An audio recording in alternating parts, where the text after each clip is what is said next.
Blending foods. Hidden metabolic effects, smart choices, and sugar control.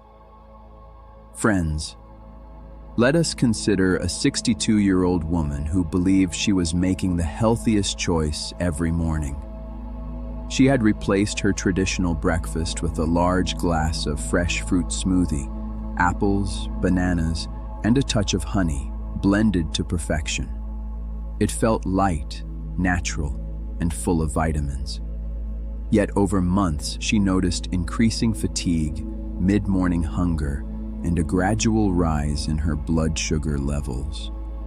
When her routine was carefully reviewed, the issue was not the fruits themselves, but the form in which they were consumed.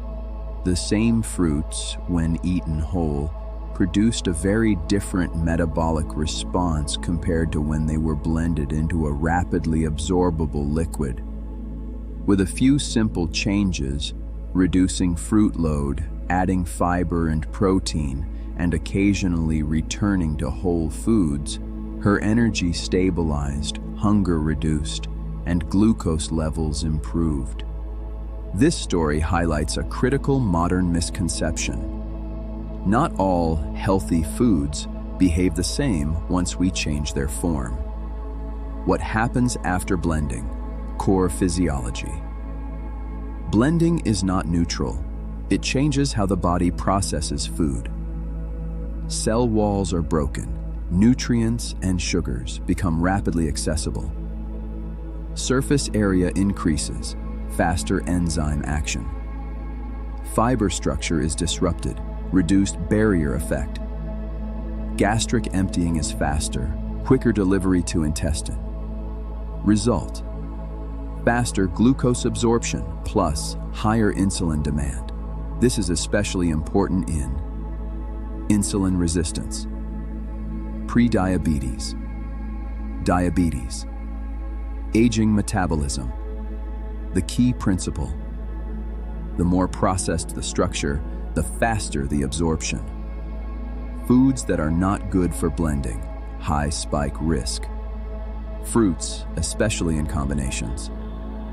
Banana, mango, apple, grapes.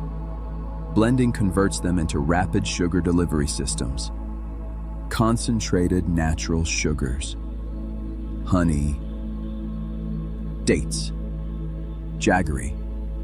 These amplify glucose spikes dramatically. High-carb vegetables in large amounts.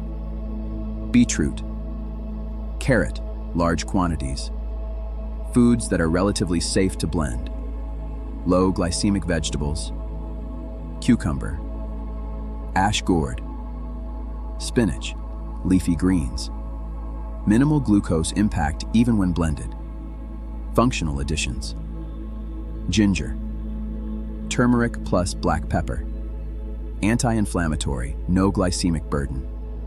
Nutritional issues with blending, even when healthy. 1. Loss of satiety.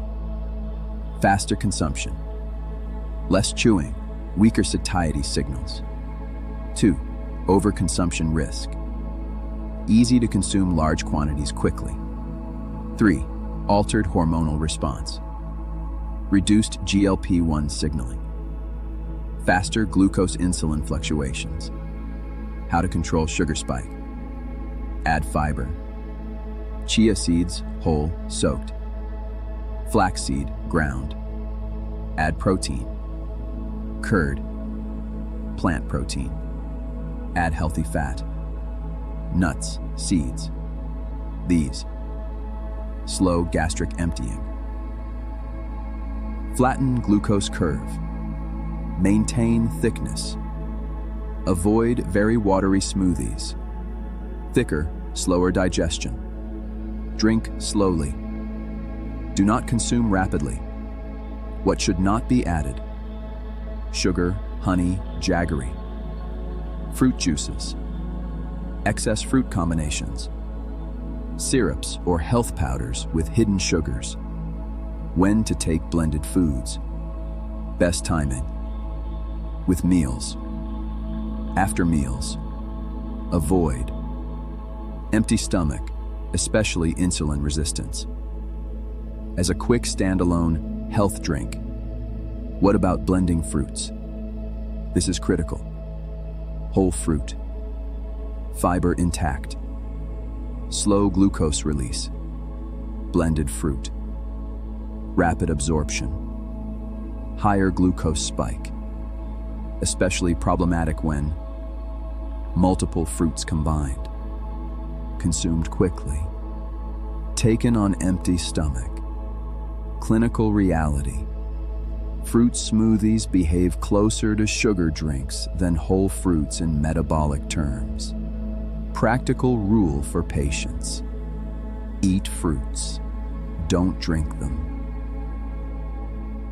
Blending is a problem mainly for high-carbohydrate foods, whereas low-carb vegetables like tomato remain metabolically safe. Smart blending model. A metabolically safe blend should have low-carb base, cucumber, ash gourd. Minimal high-carb ingredient, small beetroot. Fiber, chia plus flax. Protein, fat, curd, or nuts. This transforms a spike-prone drink into a controlled metabolic input. Mindset shift, very important. Do not think blending makes food healthier. Instead, blending changes how fast the body absorbs nutrients. Conclusion. In modern life, convenience often disguises itself as health.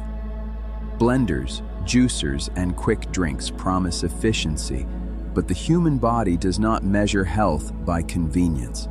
It responds to structure, timing, and balance.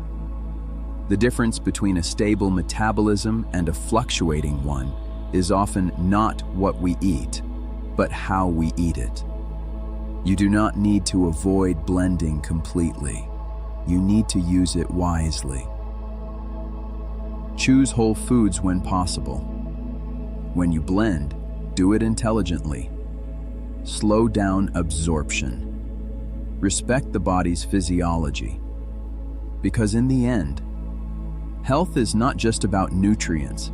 It is about how gently and steadily those nutrients enter your system. Thank you. Founder, Holistic Wellness Foundation. IMFAL, Healing Beyond Boundaries.